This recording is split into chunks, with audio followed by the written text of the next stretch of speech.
Tonight for the focus, we address an eye condition that is very common both in Italy and obviously internationally and around the world, and that is basically glaucoma. So I would tell the director to watch the video that introduces us to this topic.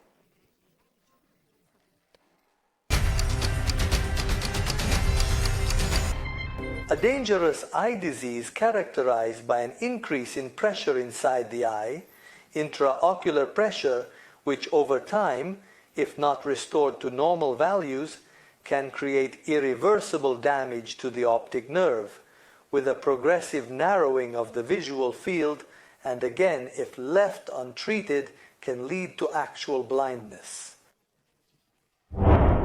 Here, this introductory video also put some anxiety because he said it is a dangerous eye disease that can lead to blindness. So we are talking about glaucoma, but in Italy, how many people suffer from it? Unfortunately, many people, almost 1 million Italians, are estimated to suffer from this pathology, and more than half of them do not know that they suffer from it because, unfortunately, it is a rather silent pathology, and by the time they become aware, it is too late. Not surprisingly, it is the second reason why we have the phenomenon of blindness, because of precisely this pathology. In fact, always in the video, he practically explained that it depends on increased intraocular pressure, which then leads to damage to the nerve cells that transmit the visual signal. I can tell you that this is what official medicine, the medicine of protocols, tells us, which very often tries to simplify pathologies. So it falls back to the problem of eye pressure to then have glaucoma. In reality, it is much more complex, and this also means having a totally different approach in treating this pathology. Surely this evening we will have a chance to hear new things, different things about this pathology. However, in the meantime, let's go to understand better what it is. Let's see the video. Let's try to understand briefly what are the mechanisms that lead to a pathological increase in intraocular pressure. Aqueous humor is produced inside the eye by the ciliary processes of the ciliary body. At this point, it migrates beyond the equator from the posterior chamber into the so-called anterior chamber to leave the eye through an outflow mechanism, indeed an outflow pathway, which is called the corneoscleral trabeculae. When there is a perfect balance between aqueous humor production and outflow, the pressure remains constant. When, however, as is often the case, either on a genetic basis, sometimes due to aging itself, or the use of substances such as cortisone, it is possible for the outflow pathway to be partially or even completely obstructed. Here, Panzironi, we have seen that practically everything depends on this aqueous humor that practically is the object of the increased pressure of the eye which is this structure so complex, so wonderful, if we want to say. However, first of all, let's explain what this aqueous humor is. It is a saline fluid that serves, let's say, first of all, divides the cornea from the lens, gives and brings nourishment to the cells that are present in these structures, and then it also has a visual function. Look. They told us in the video that basically glaucoma depends on this intraocular pressure that increases based on the lack of aqueous humor outflow. This is one of the aspects. As I was saying before, medicine tends to simplify, because while it is true that an increase in the pressure of this fluid inside the eye leads to more damage to the optic nerve, it is also true that there are glaucomas that appear even at normal pressure. And this makes us understand, indeed, we need to understand these differences, because this also allows us to understand whether medicine is really putting everything it can do to treat this condition. So in your opinion, is it really the case to say that official medicine is myopic in the treatment of this pathology? Yes, because today the treatment of this condition involves protocols. And on the one hand, there are drugs that serve as eye drops to bring down, precisely reduce the intraocular pressure, and they are beta blockers, basically. Another way that is used is to even do a surgical operation to open up a small hole and let out this aqueous humor, but science tells us a different thing, that there are so many people who suffer precisely from glaucoma, despite the fact that there is no elevated pressure, because actually glaucoma is a degenerative disease that involves the neurons of these optic fibers, despite the fact that there is or is not excessive pressure of the eye. Here, Just on the basis of the research that you have delved into, that you have found and that you have studied, you have made a tutorial, and I would like to show it to our viewers. Let's see it together.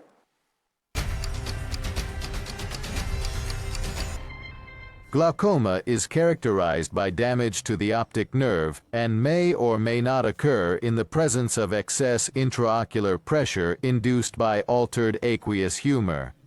In both cases, the excessive presence of ROS, reactive oxygen species, free radicals that interfere with normal nitric oxide activity, inducing the formation of peroxynitrite, plays an important role. In fact, on the one hand, free radicals are responsible for apoptosis of optic nerve neuronal cells, and on the other hand, by binding to nitric oxide, they inhibit its activity, causing vasoconstriction of Schlem's canal, sclera veins, and reduced aqueous humor outflow. In addition, hormones such as norepinephrine act on the neurons that command the longitudinal fibers of Bruch's muscle, which controls the fan-shaped opening of the trabecular fibers, causing them to contract. Doing so prevents normal outflow of aqueous humor and increased intraocular pressure.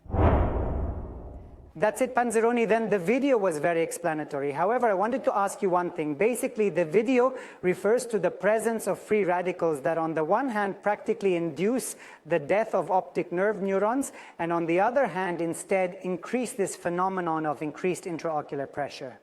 Yes, like all pathologies, there are multi-factors that then lead to the appearance. Let's take an example. In the case of cardiovascular pathologies, we do have the problem of high blood pressure, but it must also be concomitant with the presence of atheromas, and therefore also inflammation, let's say, of the venous or arterial wall. Here again, we have the phenomenon of increased eye pressure, but it is consecutive to the action of these free radicals that lead precisely to a whole series of metabolic damages that then induce the alteration precisely of pressure.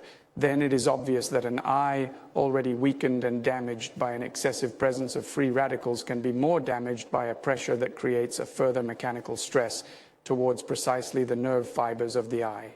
Here, in the video, they also explain practically this degenerative process that results in the reduction of aqueous humor outflow and automatically the increase of pressure. Yes, on the one hand, we have this involvement of this peroxynitrite, which is a molecule that is formed between the union of nitric oxide and free radicals. This leads to an inactivation of nitric oxide and a hyperactivation of angiotensin. And this causes narrowing of the veins below the trabecular meshwork and thus prevents reflux. Let's say that there is this leakage precisely of aqueous humor. On the other hand, there is a direct action against the neurons that command the muscles above the trabecular fibers, and this leads to a closure of these fibers and thus prevent this fluid from flowing out. So it is a pathology that is very similar to, for example, Raynaud's disease, where precisely we had explained in an old episode how the action of precisely norepinephrine that is stimulated and produced through also the activation of cortisol then induces this whole inflammatory cascade of metabolic actions that then lead to the appearance of this pathology. Look, after this scientific explanation, would you like to tell us what are the foods that induce this pathology? As it usually happens, pathology is companion when we eat the wrong things. In this case, once again, if we use what is the classic Mediterranean diet of bread, pasta, pizza, potatoes, rice, legumes, it is precisely these sugar-rich items that on the one hand activate the problem of increased production of free radicals. This we have already seen, for example, in diabetes. This excessive presence of glucose induces a response and excessive production of free radicals. On the other hand, we have explained very often and many times that when we eat these sugar-rich foods, we induce glycemic dips that then activate cortisol. Cortisol practically then induces the production of norepinephrine, and then the activation, as we said, the closure of these trabecular fibers. On the other hand, as we said, free radicals go to join nitric oxide, forming peroxynitrite, and thus reducing the availability and the ratio of angiotensin to nitric oxide. Perfect after these explanations. So specific and interesting. Usually at the final part of the focus, we have a person here who comes and talks to us about the path that they have achieved through Life 120 and then the recovery from this pathology that we are dealing with. So I would invite here in our study directly from Marino, Mr. Carlo De Santis. Good evening.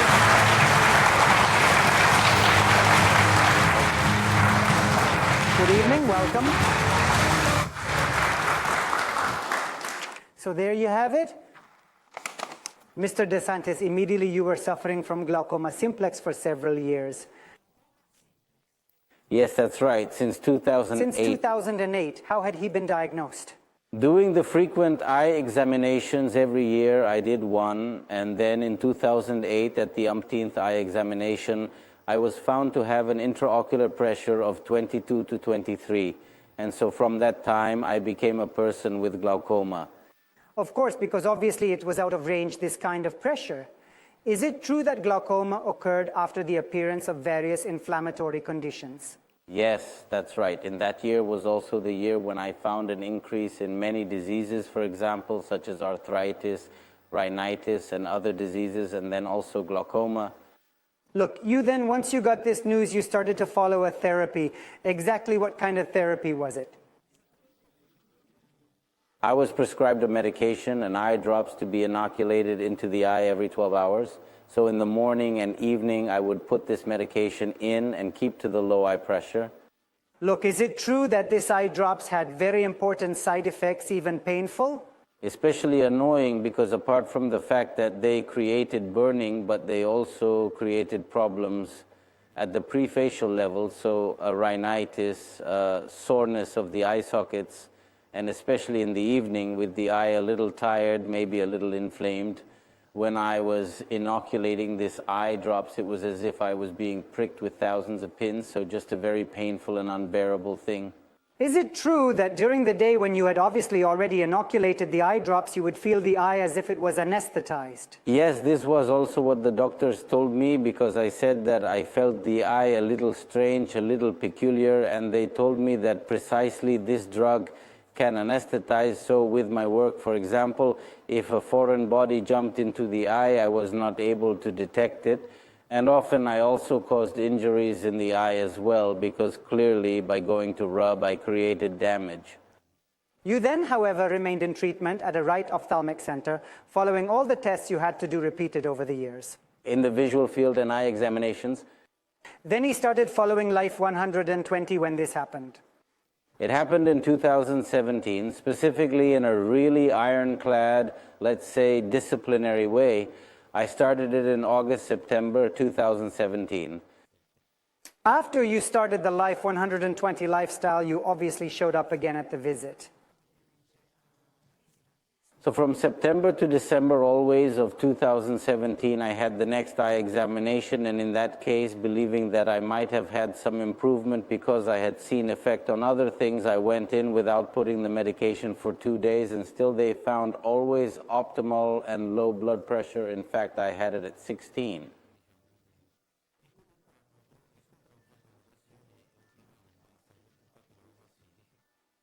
Perfect at 16. Then you came back for the examination after 1 year, so in December 2018. And however, in this case, how it presented and what happened. And in this case, I lived from the previous experience. Again, I stopped putting the medication.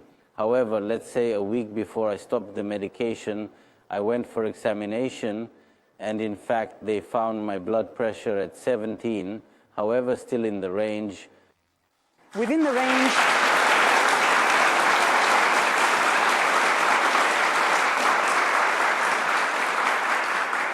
I know there at one point the doctor was very interested in this improvement, let's call it that. Yes, because in fact I told him about the Life 120 lifestyle, and he immediately cooperated. He felt interested to know all the information, so much so that he kept me for half an hour, 40 minutes inside the study further, and clearly he confirmed that insulin sugars are very harmful to the whole body and create degenerative diseases. And especially he confirmed that even in the eye they produce these issues. One last thing. What did he say instead about the therapy to be followed? Here then he explained to me that seeing precisely the effects of these improvements, he proposed that I stop the therapy for 6 months, but he is confident that it can be done forever. However, he stopped this therapy. I will come back after 6 months and we will have another confrontation and see if we can go on without medication, in short.